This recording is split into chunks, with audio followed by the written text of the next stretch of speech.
As the cybersecurity landscape changes, as new threats evolve and emerge, companies need to do a lot to stay on the bleeding edge. One of the things companies need to do is forget trust.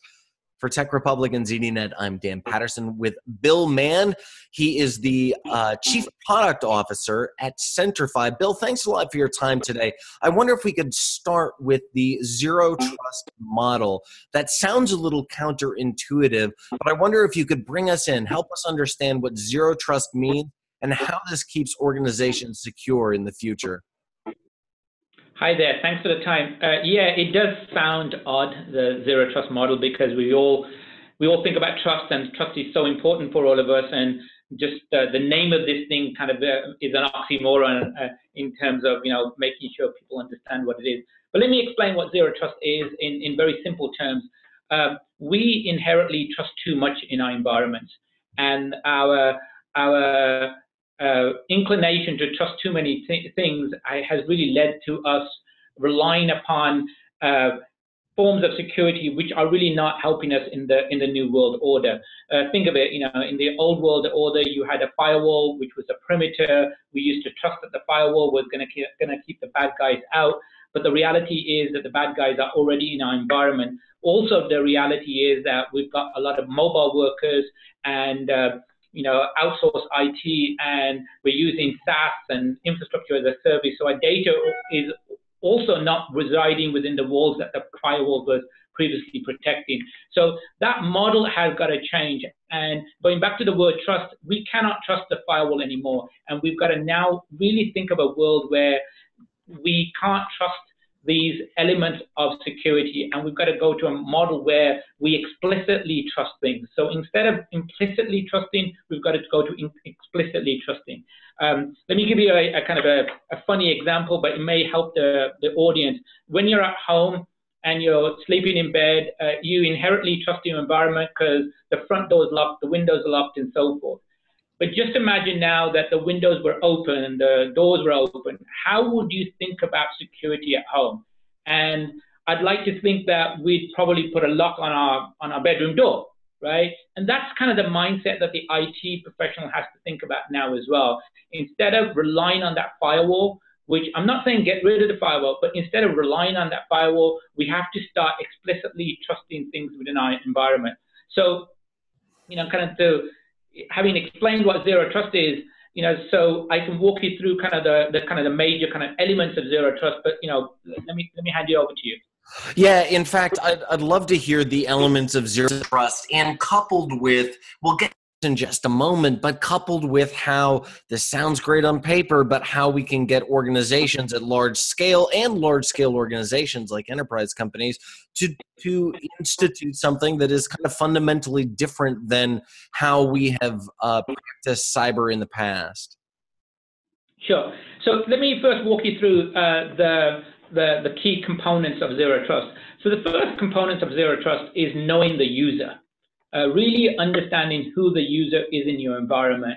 And as you know, we typically understand users today by their username and password, which is a really primitive way of understanding who a user is.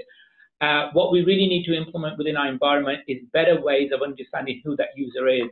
Technologies like multi-factor authentication can help us understand who this particular person is coming into the environment. So that's the first element of zero trust, understanding the user, all about identity.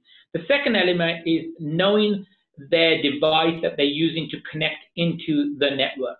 So typically we use one of these things, right? And to access our network. So, it's coupling knowing the user and knowing their device. So when I say know their device, understand the security posture of their device. So if you're using a mobile phone, let's make sure it belongs to Bill. Let's make sure it hasn't got any kind of vulnerabilities on it. If you're using a Windows machine, let's make sure it hasn't got a virus on it. So fundamentally, it's about making sure that that endpoint that's used to connect into your environment it's got a certain amount of security posture and it's worthy within the environment. So that's the second element, knowing the first one, knowing the user, knowing the device. The third element is once the person has access to something, let's say this person, Bill, has access to Salesforce.com, or let's say this person, Jane, has access to a Unix machine running on AWS. Let's make sure that there's least amount of access and privilege on that said resource. So if Bill's a salesperson and he's just a salesperson and he's not a regional manager, he should not be able to see everything within Salesforce. Similarly, if Jane is an IT developer and she only has scope to do management for Oracle, she should only be able to do management for Oracle. Should not be able to log into the root account and make other changes and so forth. But it's a very simple concept. It's a concept that most security professionals understand from from university courses. The concept of least privilege, giving people the least amount of access to do their jobs. And then lastly, it's learning from all these three elements: the user, the device, the least privilege, and adapting your policies. So it's a constant learning and adapting, changing the policies. For instance, if Jane never executes certain commands on a Unix machine, let's dial down the policies so she can never run them. If Bill never accesses certain reports on Salesforce.com, let's dial them down as well. So it's really a concept of least privilege. And going back to trust, that's what you need to have in an environment, because the world we're living in today, as we all know, is very heterogeneous.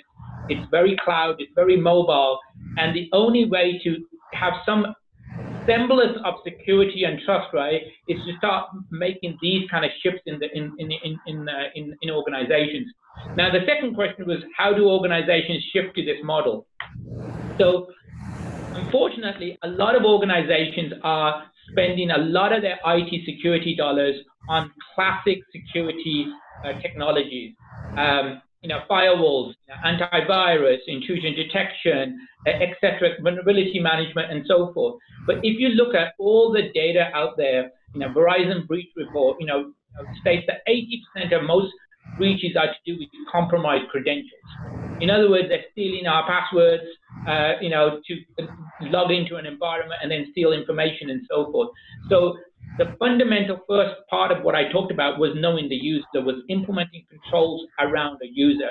And a lot of large organizations understand this problem, but I have not really implemented it throughout their whole organization. And a lot of mid-sized companies are still grappling with just simple passwords.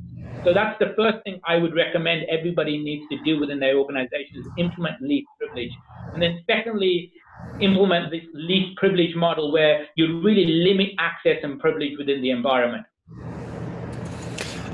Bill Mann is the Chief Product Officer at Centrify. Bill, thanks for your time today. I wonder if you could leave us with some advice. As we look into the 2018 threat landscape, there's a lot of shifting sand. How should companies, whether they're SMBs or enterprise companies, prepare for threats that may not exist yet, or they could be underprepared for? I think security is a complicated landscape, and trying to answer the question of what to prepare for, which we don't even know about, is even more difficult. I mean, just look at the news over the last couple of weeks about the microprocessor threats. So I think the only pragmatic approach that organizations really need to apply today is to follow the zero trust model. It's a very prescriptive model. It's based upon real data in the marketplace from companies like Verizon and others, which are really assessing a lot of vulnerabilities and a lot of breaches, and are fundamentally coming down and trying to state to the industry that they need to focus on the identity problem. So I think that if I was a security professional out there, I would look at my budget for 2018, and I would start allocating more of my IT investment dollars towards identity and identity-based security, and making that shift as soon as possible this year is probably the best advice I can give to anybody.